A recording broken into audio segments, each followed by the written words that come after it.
Ready we are then for round 2 of India versus Pakistan of this year's Asia Cup. Plenty has changed from last Sunday to this. Sri Lanka were worried about their tournament chances last Sunday. Now they're a different side. India at the services of Ravindra Jadeja, Pakistan at Shahnawaz Dani. That has changed as well now. And Robin Uthappa is now our senior most analyst on Qatar Airways presents ESPN Cricket for T20 timeout in just the matter of a week, because it's a very warm welcome and a debut. I don't have a cap. Do you have anything I can give him?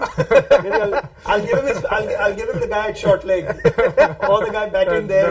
Batting. So that guy's been batting there since this pitch was made, right? And that's Pujara. Then. That's it. That is Pujara. So it's a very warm welcome, Cheteshwar Pujara. Thanks, Raunak. Puji, how are you doing? You're back from the UK, scoring tons of runs in white ball cricket. Is the body okay? Is everything all right? I'm still recovering. I'm still recovering from all the run making. Yeah. I promise you, this is the most comfortable cricket job there is. Right? You had all the hard ones. And there's no physical stress as well. So this is more comfortable. Yeah, the stress is more mental over here. Yeah, there's no mental stress. No, Robin, come on, tell me. None whatsoever. Yeah? You didn't get anything on Twitter last time? No, nothing. After saying Surya should bat at 3. No, nothing yet. Alright, we are going to be building up to India versus Pakistan in the very enjoyable company of Robin Uthappa and Cheteshwar Pujara. What a combination we've got here on Qatar Airways Presents ESPN Cricket for T20 Timeout. We'll also be joined by Vicky Arthur, former Pakistan head coach, just after the toss. But before we get there, we thought we'd spend some time with Robbie and with Puji and talk about a few things that are timeless in Indian cricket. We see batters the likes of KL Rahul, Virat Kohli for a while now. Babar Azam, he's not out of form surely, but it makes for a thrilling conversation. What a batter goes through when he's missing form, right? I'd love to ask the two of you, because we write about it, talk about it in studios. But I must ask the batter, what goes through your mind when you are, quote unquote, out of form? So a lot of things. I think if you talk about physically, then it could be various number of things, right? It could be just the way you feel when you're holding the bat, or just how you feel physically when you're prepping to face a ball. In your mind, it could be a lack of clarity. You feel like you're directionless. You suddenly stop doing the most basic things. You stop watching the ball. You start thinking about. Your hands get hard. You don't even realize your hands getting hard. Your hands get really hard on the bat. So you're not really timing the ball. You're going hard at it with your hands. There are multiple things that happen, and it's about just figuring out what's the best way for you to come back to the present, and then tick just one box at a time. Not worry about multiple things. I read a book when I was young by Rudy Webster, and he did this interviews with a bunch of phenomenal greats from the past, and he asked Sir Garfield Sobers, and I think he spoke to Sir Viv Richards, and then he asked them, you get out of form, so what do? He's like, I've realized when I'm out of form, I stop watching the ball. And he says, every time I'm out of form, I bring myself to do the most simple thing, that is to just watch the ball. And for me, that's something I've taken. And every time I feel like I've ever been out of form, or I'm not doing something right, or I'm not feeling good, I come back to just watching the ball and take everything out of my game. Everything else out of the game. And that's helped me, find my way back and just kind of search in the dark, and somehow you reach the light that's there at the end of the tunnel. Okay, fascinating. Puji? Yeah, like when you're out of never form. Out of form, bro.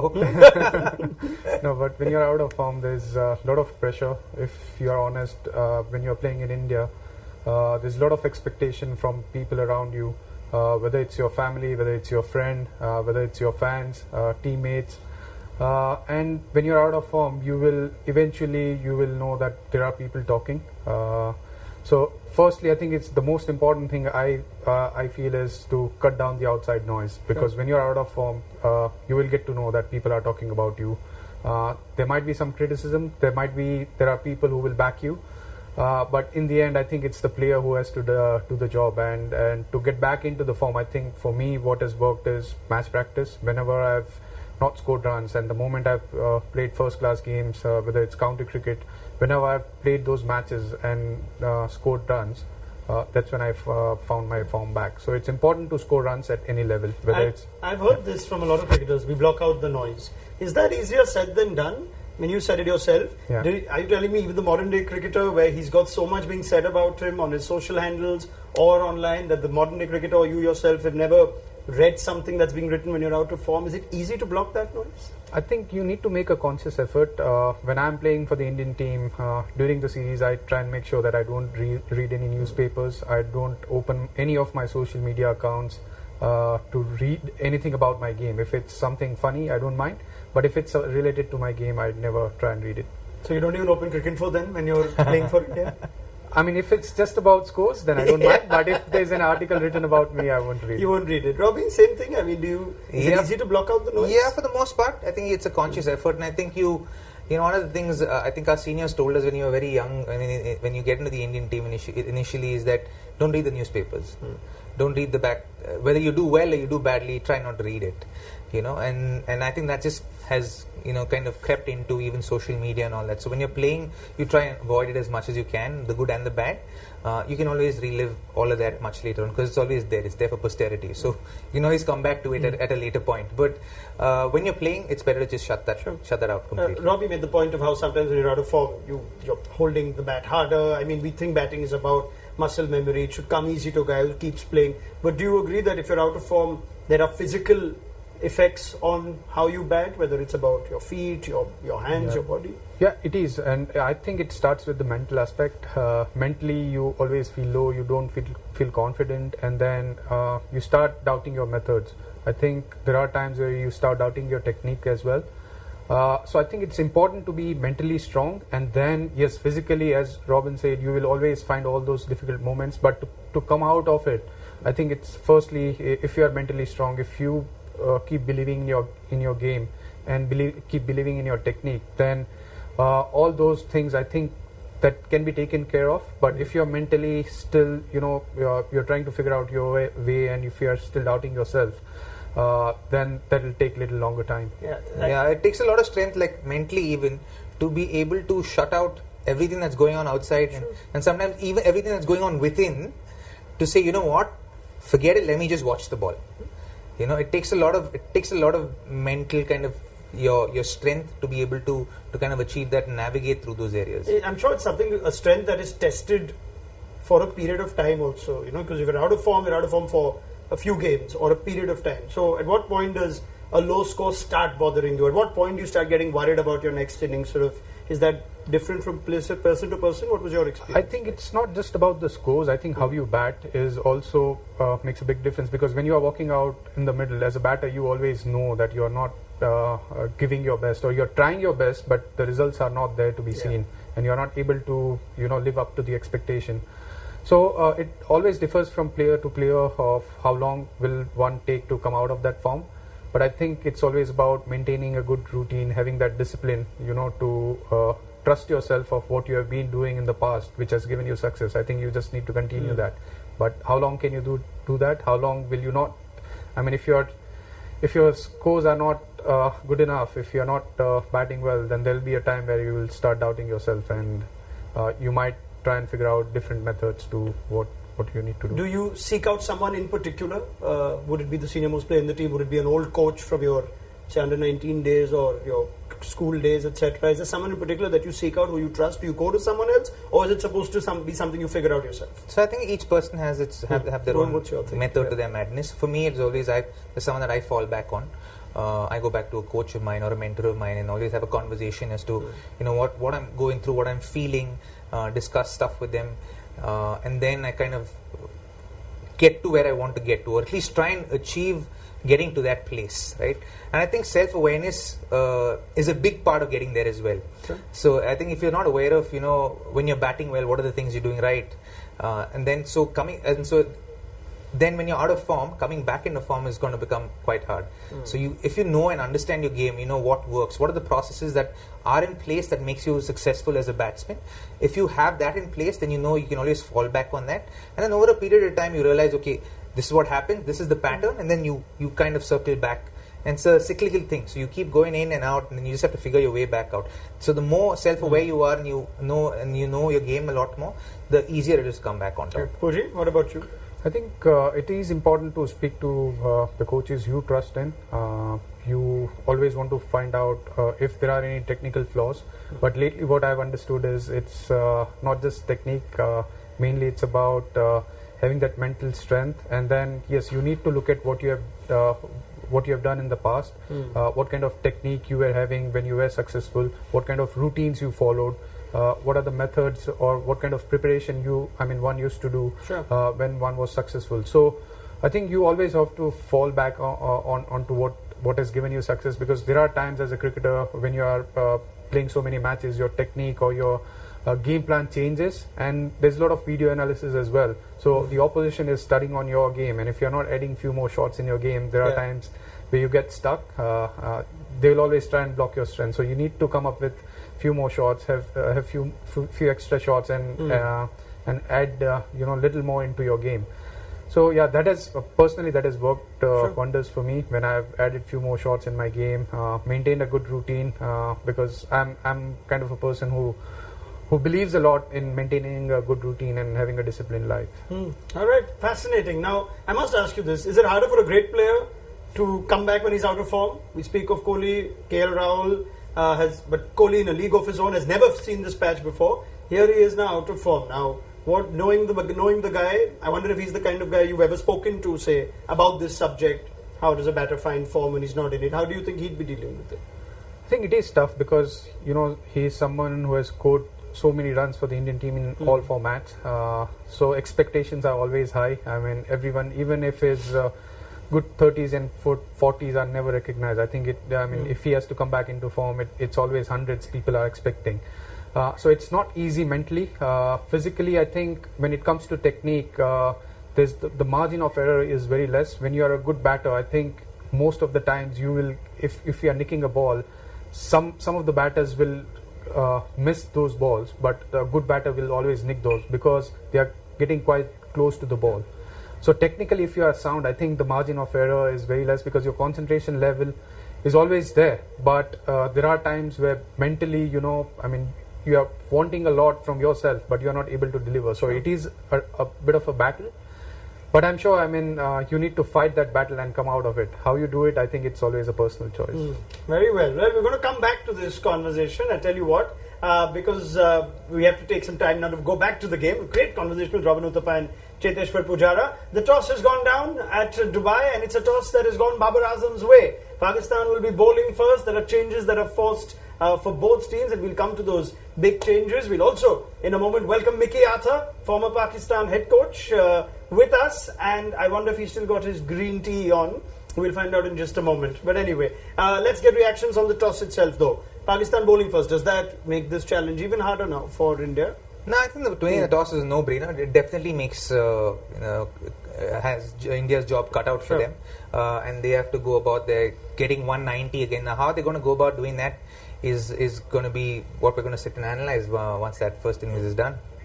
All right. I know that there are some very interesting team changes that have been made. All right. We know that Ravindra Jadeja is ruled out. The word is that he could also miss the World Cup, but India aren't quite confirming that just yet. And we know that Avesh Khan was unwell, as Rahul Dravid confirmed on the eve of this game. And India haven't necessarily gone like for like. So let's see what those changes are in a moment. Before that, it's time to welcome Mickey Arthur. Mickey, good evening. Last time you were with us, you didn't have that green Pakistan tee on. This time you have it on. So should that change fortunes for your former side? Well, I don't know.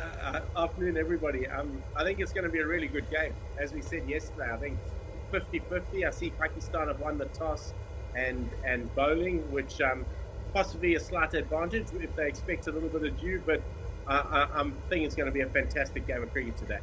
All right. We will get to those changes. Pakistan have won as well. Shahnawaz Dani has been ruled out of the side. Let's look at that team first up as we just set up India's team, which if you're following ESPN Cricket Info, you know by now that they've made some interesting calls. So Mohammad Hasnain gets the nod ahead of the experienced Hassan Ali. Out goes Shahnawaz Dani due to injury. So that's the team that they've gone with. Mickey, happy with that? You had also, I think, said Hasnain over Hassan? Yes, I think so. I think Mohammad Hasnain was the first pick.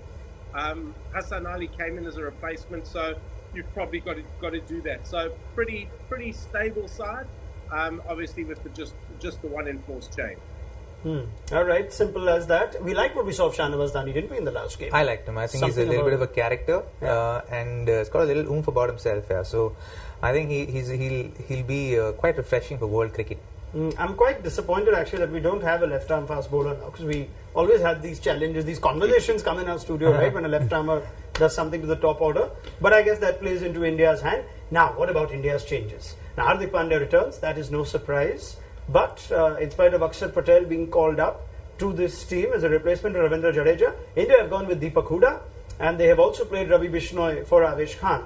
If you think that team doesn't have any left-handers, then you're wrong, because Rishabh Pant retains his place and Dinesh Karthik misses out. So there is so much to discuss. Gentlemen, did any of us predict this or anticipate this?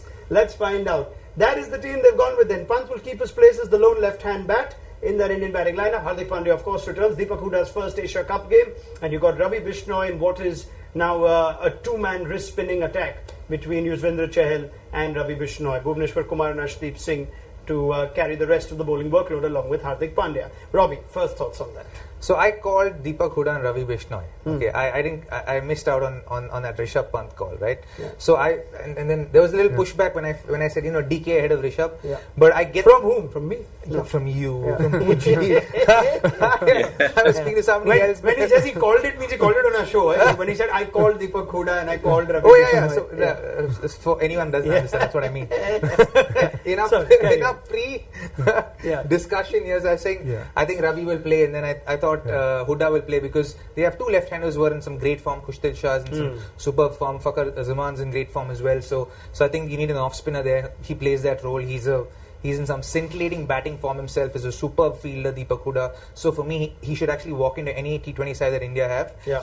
And sure enough, he's in the side. For me, I thought if Avesh is injured, or if he's unwell, we don't really know what the real issue is. So will you bring Deepak Chahar from outside and let Avesh miss out the entire Asia Cup? Clearly not. So I thought the best kind of replacement for him would be Bishnoi, because unknown commodity for Pakistan. They've never played him before. So they don't know exactly how the ball comes, what trajectory it comes from. So he can be a challenge for them, especially on these wickets, especially batting when they bowl second. So he can be a handful then, because he's bowled well when he's bowled second on these pitches in Dubai for Kings 11 Punjab. Sure. Rishabh Pant, clearly left-hander. But I don't mind this, honestly, because Rishabh will have to prove his worth here as a T20 batter. And then if he does well, then obviously DK has to wait his turn. But he will definitely, I think it'll be like a test for him as well. Yeah, I wonder how big a game this is for Rishabh Pant in that sense, Cheteshwar. It is. I think it's a very big game. It's an opportunity for him to bat at number 5. I think this has come because Jadeja is out of the Indian squad. I thought they wanted to continue with Jadeja at number 5. But since he's missing out, the Rishabh Pant has came in, and I think most likely he's supposed to bat at number 5. So it's a big opportunity for him to do well for the Indian team and make his mark, because he has been batting well. There's no doubt about him. But I think hopefully he bats at number 5 and does well. So the Indian team management has thrown me a googly today, because we thought they'll settle the Pant v DK debate on the first game of the Asia Cup first, and that they had to make that call, and they said DK, and we were like, all right, great. So this is what the Indian team has planned for the T20 World Cup. Now Ravindra Jadeja misses out, and suddenly there seems to be a significant change to the makeup of the batting. We thought DK was a specialized role, right, Puji, and that he is going to play a role that nobody else plays. So technically Jadeja going out should not displace that, but the Indian team seemed to suggest that someone else could do that role. So what have you made of that, though? I think it's mainly it's the number 5 position. I think they want a left-hander at number 5 because that's the middle over phase where between say 7 to 14 or 15 overs, spinners will be bowling, and that's when they need a left and right hand combination. So if you need a left-hander, I think we don't have any other choice, and that's why DK is missing out. His role is very clear. I think whenever he gets an opportunity, he has to bat at number 6 or 7 in last 5 overs. So I think in looking at the current situation, we don't have so many options who can bat at number 5, and Rishabh Pant is the best choice. So it's not Pant competing for DK's position here. Pant is going to bat higher, and therefore who plays DK's specialized role today? So I think that will be played between Hardik and Hooda. Yes. I also think they would use Rishabh as a floater, because they have the leg spinner and the left arm spinner. So I feel when they come into play between the 7th and the 15th over, I think he might be thrown in there at that time. So depending on the situation, I think when the spinners are operating, you would definitely find Rishabh batting there in the middle. Okay, let me go to Mickey Arthur on this as well. It's a problem of plenty, and Mickey was one of the few voices, very few, I think the only voice, who had said I'll play both DK and Pant going into the Asia Cup, and he dropped Virat Kohli or Surya Kumar Yadav. I think Surya is hard to drop these days, Mickey, and Virat Kohli's been hard to drop for about 15 years now. So let's leave that aside. But it looks like India have had to change their plans, and who knows, if Ravindra Jadeja is to miss a World Cup, if the left-hander is indeed important, that could very well look like India's team. What have you made of their changes today? Yeah, I think that's a really exciting team. I think it's a very attacking team. I think they're playing some attacking options. I like the two wrist spinners, and I like punt because you need a left-hander with Mohammad Nawaz and Shadab Khan. I agree with Robbie. I think punt is gonna float up and down that order. And the reason I'm such a punt man is because I think he can bat anywhere. He can bat at the top, he can come through the middle, he can finish for you. So I just look at that Indian team, and for me, it's unbelievably exciting and very attacking.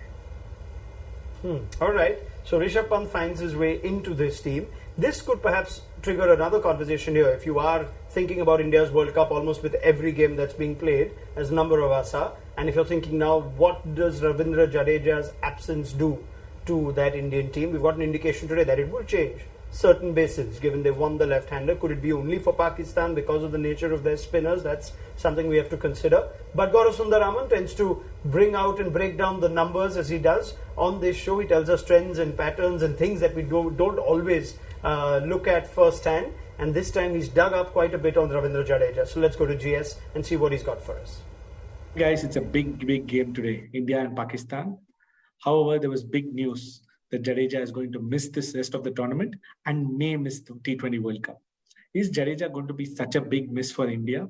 Yes, the perception is that he's a great fielder and an amazing batter, but his main role, which is to bowl 4 overs, is that something which India are going to miss? That's what I tried digging deeper. India already have Hardik Pandya, and Hardik Pandya is a batting all-rounder. Do you want another batting all-rounder in your team, or you prefer a bowling all-rounder at number 6 and number 7? That's where I think India can look at other options. Jadeja, the bowler, has not been up to the mark since 2020. In all T20s, when I looked at a list of bowlers who have bowled a minimum of 1,000 balls, that's a large sample, Jadeja's strike rate and average are not great. He's in fact last among the list of these bowlers. He averages 31.8 and he strikes once every 25 balls. That means he strikes maybe just once in every 2 games. That's what the stats say. And then when you look at how well he's bowled across faces, Jadeja is hardly used in the power play or the death. He's predominantly a middle overs bowler. Again, do you want a particular bowler with such specific skill sets just to bowl in the middle? You do have other bowlers for that. You do have other players who do that role more effectively, like Yuzvendra Chahal. So would India want a bowler who can also bowl in the power play and in the death, as well as in the middle, and also try to get wickets and contain, do a lot of other things? Jadeja also, when you look at the stats between left-handers and right-handers, there's a huge difference. He's really good against right-handers, but very ordinary against left-handers. So if there's a left-hander in the crease, what do you do with the Chahal and Jadeja in the team? Now, they've replaced Jadeja with Akshar Patel as a like-to-like replacement, but it'd be very interesting to note that even Akshar's stats are very similar to Jadeja. Yes, he's slightly more better in terms of economy, but again, to left-handers and right-handers, more or less the same. In faces of the different faces, Akshar bowls slightly more in the power play, which is a plus point, which is good. In my view, Jadeja, the bowler, will not be missed much, but they have to kind of get a very, very good replacement to solve that 4 overs in a T20 game, which is very important. What do you all think? All right, thank you very much, GS. Now this is where we might actually take a slightly different view. I know you started by saying his first role might be to bowl 4 overs in this 2020 side. Let's find out from Puji and Robbie if that is indeed the case. What are we missing with Jadeja? We believe he adds the balance that this team desperately needs, gives them the 6th bowling option, gives them the left-hander, etc., etc. What are India missing? So you said it, 6th bowling option, right? So he's the guy who you throw the ball to when someone's having a bad day. So you're essentially looking at 2 overs from him in every game. You're not looking at 4 overs from him. Unless the wicket's doing a lot, unless in those first 2 overs he's picked up a couple of wickets, then his tail's up, so you know he's going to bowl the next 2 as well and be effective. So predominantly you want him to bowl 2 overs, and then the fielder that he is, he walks into the side. And the fact that he can bat and finish games as well. He's really improved on that over the last few years. If you pull up his stats, his batting stats in white ball cricket and in red ball cricket for that matter, he's done exceptionally well as a batter, Jadeja. So I think that's what makes him very important to this team. That all-round ability. you have to also remember that a year ago we didn't have Hardik Pandya. Hardik was recovering from injuries, people had written him off, etc., etc., right? So he was the best all-rounder we had in the country, and he was finishing games for us. We didn't have Dinesh Karthik with us a year ago. So he was our go-to guy. So let's not forget who our go-to guy was a year ago. Right? So he's injured today. He's still an important peg in our wheel. And I just think if he's unfit, then we need to find a way to, make do with the guys that we have. In the sense that when I say make do, I don't mean that disrespectfully. I mean that with a lot of respect. But when I say that, what I'm trying to say is, you have guys like Huda, who's in some amazing form, right? Yeah. He should be walking into the side. So for me, he bowls. Like, you've chucked the ball to him, a new ball to him, he's picked wickets for you there.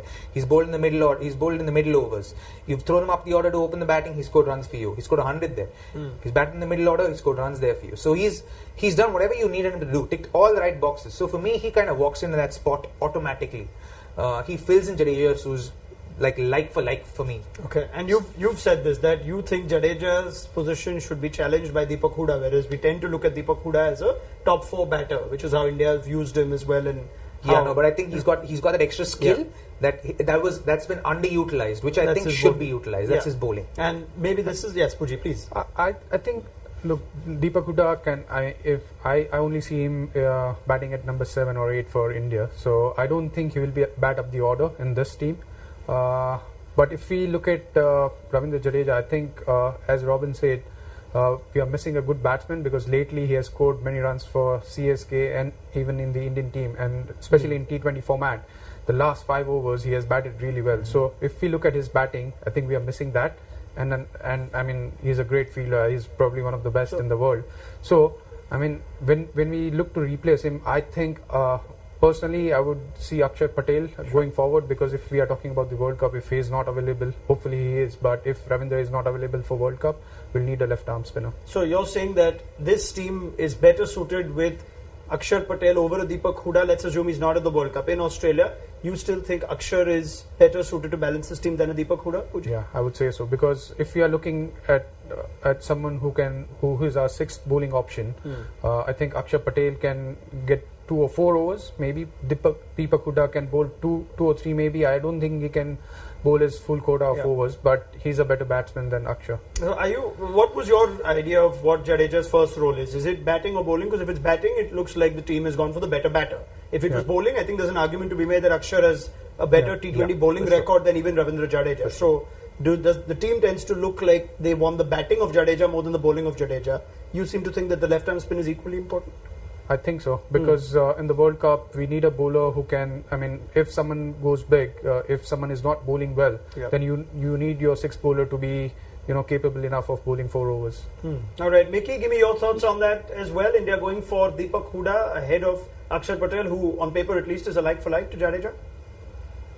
Yeah, I found that quite interesting. I actually agree with Puji there. I think left arm spin is crucial, particularly. We look at Pakistan, probably predominantly you got 2 left-handers, predominantly right-handed batsmen.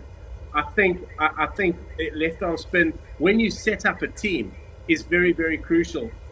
And let's not forget that Jadeja, though, is a massive loss. So he is one of the top 5 X-factor players, I think, in world cricket at the moment. He finishes incredibly well with the bat. He's quick between wickets. He jostles. He gives you those overs, and when the ball is turning, he's phenomenal. He's tough to play. He gets one that goes straight on, one that really, really grips.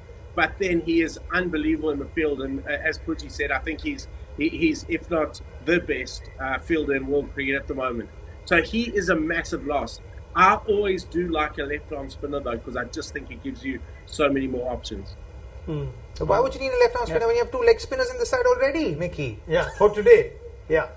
That's my argument. No, I'm talking about going forward. I'm talking about going forward, in Australia. Yeah. So look, today you've got 2 leg spinners. Totally agree. I'm looking going forward in the team. Yeah. So I definitely think Akshar will be in the mix for sure. Because in case you need a left arm spinner to do the job, then he'll always be there. But I think for me personally, when you look at Jadeja and the skills he brings to the team as a finisher, right? You want someone to play that role as well. You don't want someone like Hardik to be completely burdened with that role. You want someone to share that role. You either want it to be shared by Hardik and DK, or Hardik and Jadeja, or you want all 3 of them playing if Rishabh misses out, or you need someone to share that load with him. Like Suresh Raina, like MS Dhoni had a Suresh Raina. Yeah, sure. Right? So you need someone to play that role as well. Right? So for that, I think a like for like would be Huda. All right. The other sort of thing we've left aside for now, but let's revisit it for a moment, is the fact that India came to this Asia Cup with just 3 outright seamers in their squad, and as a result of Avesh Khan's illness, they've perhaps, I wonder if they would have gone the Bishnoi way anyway, looking at Pakistan, looking at their numbers. But Puji, was it a surprise to you that India picked just the 3 seamers in their squad of 15, and therefore even after one seamer's out, they can't really go to a Deepak Chahar just yet? It was kind of a surprise, but they never predicted this. I think whenever you have an injury, it is always a big surprise for the team, and you can't always have that right balance, because you need, when you're playing in UAE, you need your spinners, you need more spin options. Yeah. And that's what I think the team management went with. I think if we were playing in Australia, it could have been a different An story. extra seamer. Yeah, for sure. UAE could be extra spinner. Yeah. Big game for Bishnoi though, you think, wouldn't you? I mean, these games come far and few. He makes an impact today. Yeah. Suddenly, like, Bishnoi is certainly going to be part of our... I think he will make an impact today, because just the kind of bowler that he is, he's very unassuming. People think that, they know what he's bowling, but his trajectories are very, very different. And he bowls from different angles, in the sense that he can be a little bit round arm, he can be a little bit straight.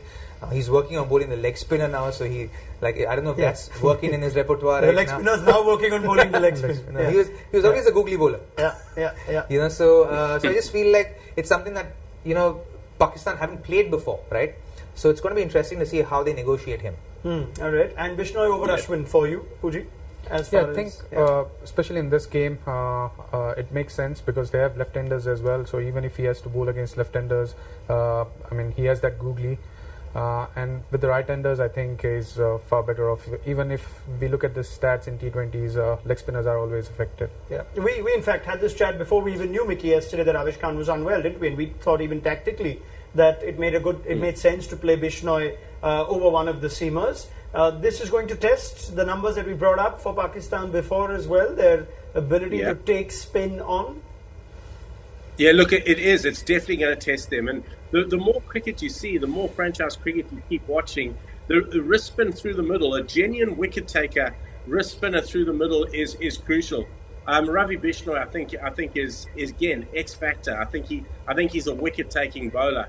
I think it's a really good option that they've gone for him.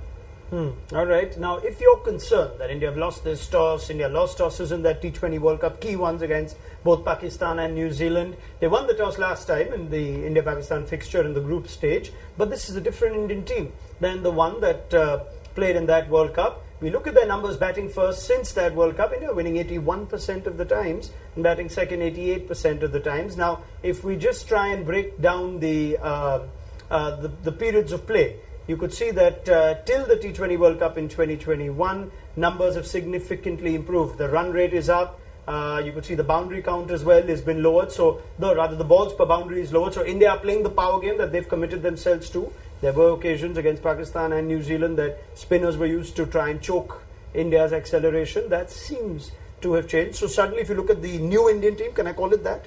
Since the World Cup, where there's been a new approach, new leadership, etc., that they don't fear batting first as such? Oh, no, they don't. Clearly don't. I don't think that's... They don't struggle batting first. They don't struggle batting first, but I think the mindset for this venue is got to be a little different. You got to negotiate those first couple of overs, make sure you don't lose any advantage there, or don't give away advantage, so to speak. And you want to get off to a slightly steady start, but once you get in, take a couple of overs to get in, but once you get in, then you can take the attack on. So give yourself a chance to get in, because it's important to get in, because the wicket's fresher as well. Yeah, we had that chat with the Hong Kong game, Puji, where you thought, okay, Rahul's still a bit rusty, let him take some time. Virat Kohli could afford to take some time. What are you looking forward to today, though? Rahul Dravid has said on the eve of this game, he's keeping an eye on how these runs are being scored more than the quantity of runs. What would you like to see in a high-pressure game today from them? Well, as Robin said, you need to be a little cautious early on, but I still feel that once you have your eyes in, now this format, what it demands is you still need to be in a positive frame of mind. You still need to attack the bowlers, and when you look to attack, I think the bowlers are always under pressure. They can't bowl the same line and length which they want to. So I think having that positive mindset always helps in shorter format.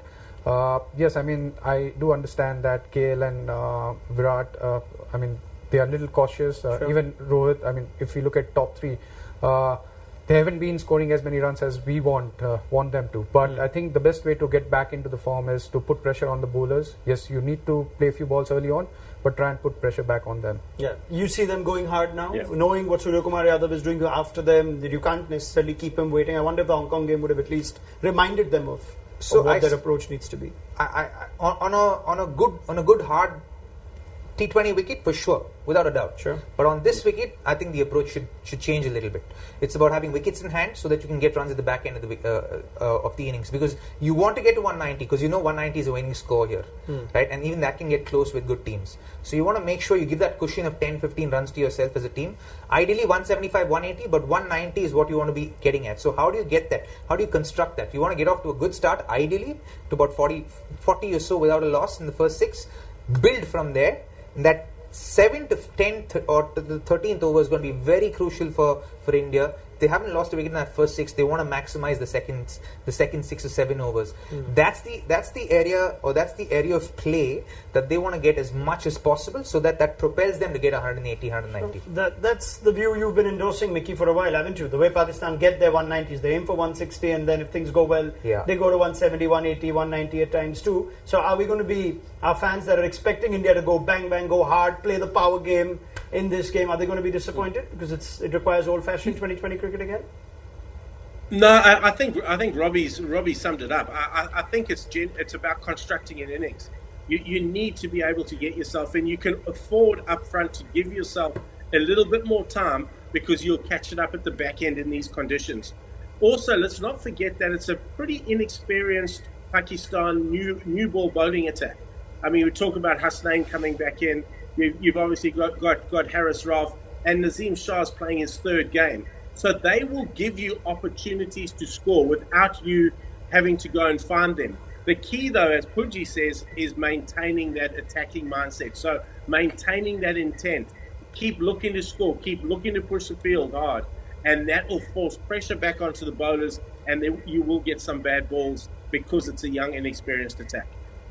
Okay, while taking time seems to be the unanimous consensus, I've always seen, just as from the outside, that KL Rahul's the best when he's not thinking, when he's not taking time. Otherwise, Rahul wants to finish chases for Lucknow and Punjab till the 19th, 20th over. Would you advise that KL Rahul, knowing the guy that he is, should just go for it today? He will go for it, I think. He's got to a place where, he's someone who's great at shutting the noise, right? So he's great at the celebration of shutting the noise. I don't know if he actually. But he's come on, he's got a certain amount of success that. Of course he has. But I don't know why he makes us the enemy. But I think it won't be as easy for him to go from first ball onwards, because he hasn't been playing a lot of cricket lately. So for him to come back into the form, he will need some time. I think especially early on, he will need those first 10-20 balls. And then he can always, take the bowlers on. The quality of players that we have, you have to have a little bit of patience. We can shoot our mouth off about these guys and say, he's not in form. You got to look ahead.